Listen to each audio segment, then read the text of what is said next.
শিক্ষার ক্ষেত্রে অবশ্যই নারীকে আলাদা, পুরুষকে আলাদা প্রাপ্তবয়স্ক হলে। সহশিক্ষা মুক্ত না করলে পর্দার বিধান সমাজে বাস্তবায়ন করা কোনোভাবেই সম্ভব হবে না। যখনই একজন ছেলে প্রাপ্তবয়স্ক হবে, মেয়ে প্রাপ্তবয়স্ক হবে, তখন তার শিক্ষা প্রতিষ্ঠান থাকবে আলাদা।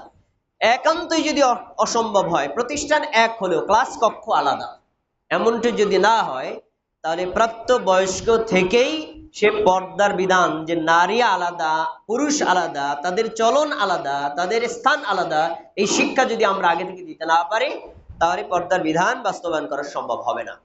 12 নম্বর, নারী পুরুষের অবাধ মেলামেশার কঠোর প্রতিরোধ করতে হবে।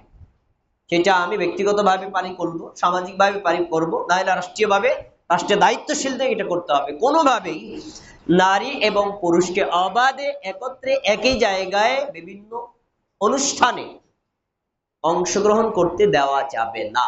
যদি হয় তাহলে পর্দা কোনোভাবেই পালন করা যাবে না।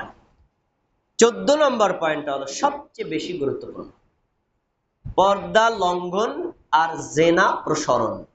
এই দুইটা জিনিস হয় বেশিরভাগ ক্ষেত্রে ব্যক্তিগতভাবে, মানুষের চক্ষুর অন্তরালে।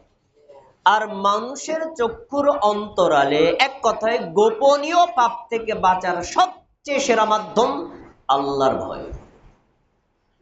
যদি নারীর মধ্যে পুরুষের মধ্যে আল্লাহর ভয়, আখিরাতের ভয়, জাহান্নামের ভয় এটাকে জাগ্রত করা না যায়, তাহলে পর্দার বিধান আপনি সামাজিকভাবে, ব্যক্তিগতভাবে, পারিবারিকভাবে কোনোভাবেই কোনোদিন বাস্তবায়ন করতে পারবেন না।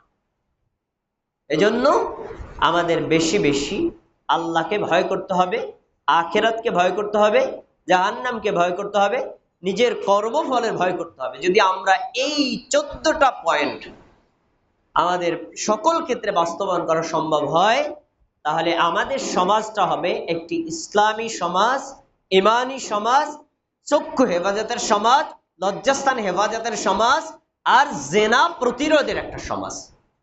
এই 14টা পয়েন্ট আমাদের সকলের মূল্যায়ন করতে হবে। আল্লাহ আমাদের